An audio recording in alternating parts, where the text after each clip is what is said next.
Good afternoon. If everyone could take your seats, we're about to start our next panel.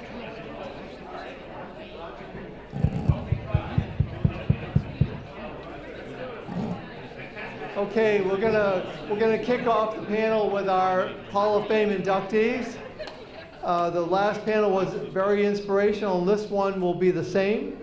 So I'm gonna just introduce Doug O'Brien, the CEO of NCBA CLUSA. Doug, take it away. All right, thank you, Rich. Good afternoon, everybody. We're gonna jump right into it, and I'm gonna first refer you to the pamphlets that you have when you walked in or on the table that have the terrifically impressive bios of our heroes, of our inductees with us today. So for this conversation, we'll sort of dispense with the amazing stories that we'll see on film tonight, and that you can read right here.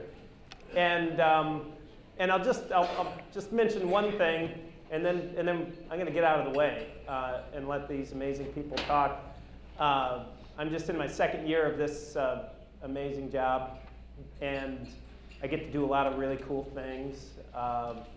But certainly one of my favorite things, last year I got to do this too, is be able to sit here with folks like this, with the pioneers and the heroes, the people who have really made a difference, have made that co-op impact.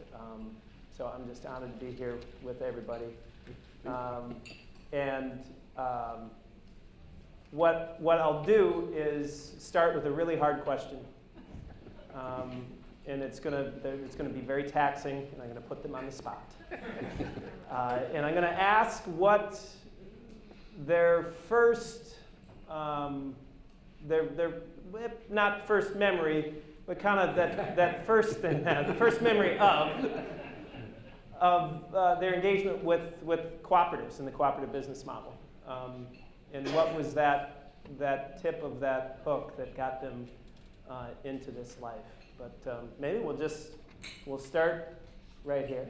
All right. If you could, Terry, and we'll just come across. Okay, Rich. Rich.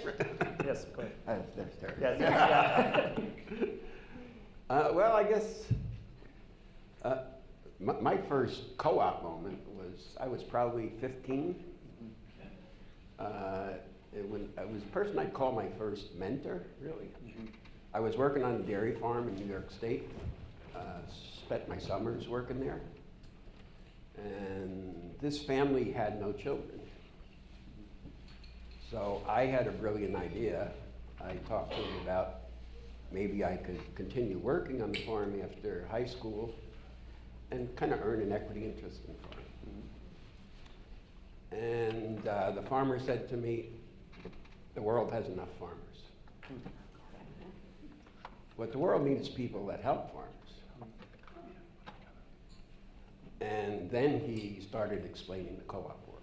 He explained all the cooperatives that he depended on, his marketing cooperative, his supply cooperative, his bank.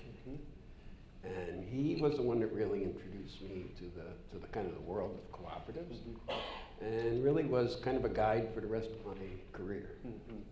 So I said he was really my first mentor. Okay, all right. That's a fantastic start. Thank you, Rick. It was a good start. Good start. Not me, but. Good start to the program. Ann? Yeah, I grew up in Madison, Wisconsin in the 60s and 70s were sort of formative years. I was in high school and college, and there were a lot of co-ops that were started in Madison at that time. And so I was lucky enough to have a father who was an attorney who kind of liked to do a little bit of everything, litigation and helping to start breweries and soccer teams, and he dabbled in co-ops too. So a couple of my strongest memories of co-ops at that period was learning about what the concept of a last man co-op, which is that if all the members quit the co-op and can't be found anymore, then the last man gets to just take it over. So we had a bike store on States, Main Drag in Madison that had been a co-op, and then went on for another 20 years as a single proprietorship because all the co-op members moved away and kind of abandoned it. So that was the techie part. I would say on the more fun part, we just had a lot of fairly, I won't say revolutionary, but co-ops that really were looking to change the world.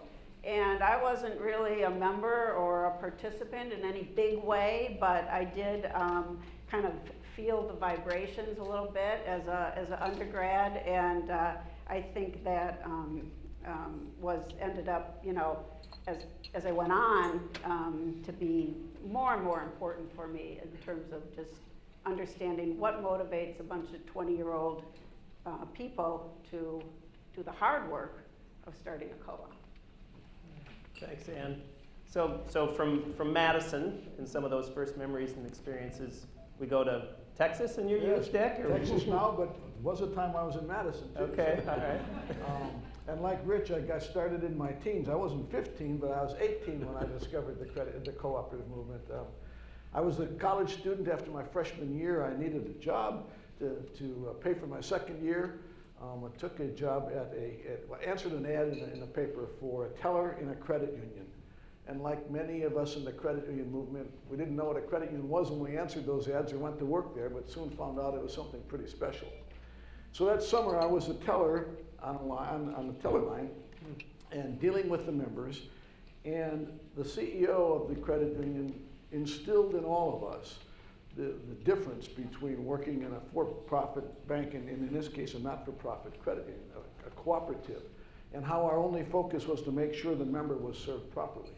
And it was enlightening and it was refreshing to know that every time I had an action or interaction with a member across the counter, it was to better their financial well-being, not to better the pockets of somebody in a distant state who might be a shareholder.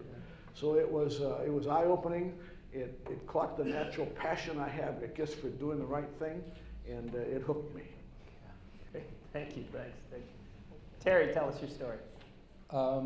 My first introduction to co-ops really occurred on the day that I walked into the Puget Consumers Co-op's store in Ravenna to begin a job there.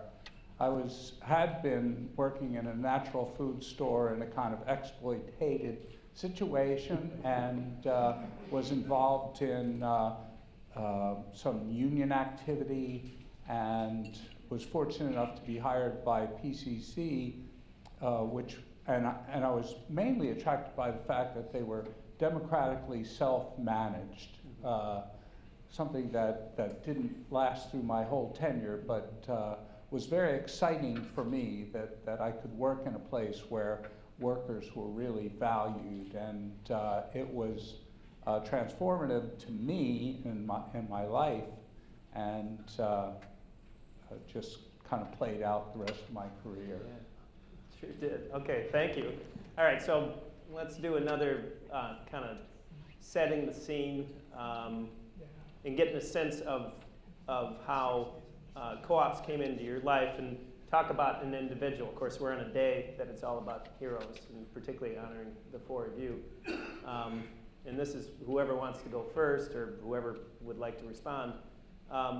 Name maybe one hero in the co-op movement that has, you know, informed and inspired your work over the years. Well, I'll start with the very first CEO, and I've met many, many credit union pioneers that I have so much respect for. But that CEO of that State Central Credit Union in Milwaukee really laid a groundwork that helped me progress in the credit union space. After that summer working there, he liked me as much as I liked working there, and so he said, when you're done with college, when you're done with your military commitment, come on back, we want you in this credit union world.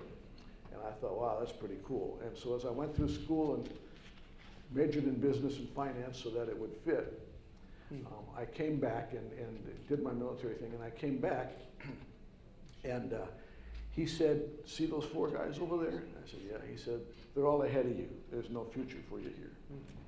But we want you in the credit union world, so here's the story.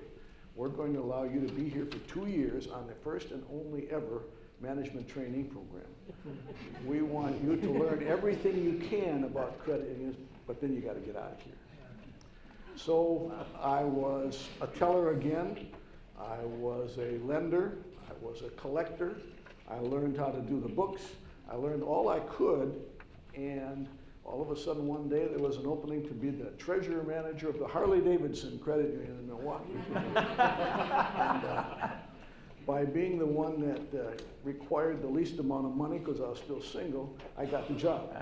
And but it gave me an opportunity then to put into practice all I learned. But Paul Hayes is my hero, and that he saw something and gave me that opportunity, and he had already instilled in me this cooperative spirit that stayed with me for 53 years. Yeah, it's a great story.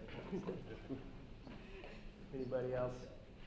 I would say probably the first, when I first went to work for Agrimark, when I started out there as an economist, was the chairman of the board at that time, who had a real vision about co-ops. And it was kind of a driving force of, he really felt that, and that cooperatives should have a stake in the final consumer market. And that was really kind of instilled in all of our membership, that, you know, we just didn't want to sell milk. We wanted to have some stake in the final consumer product market. And, you know, his vision really kind of helped shape my vision.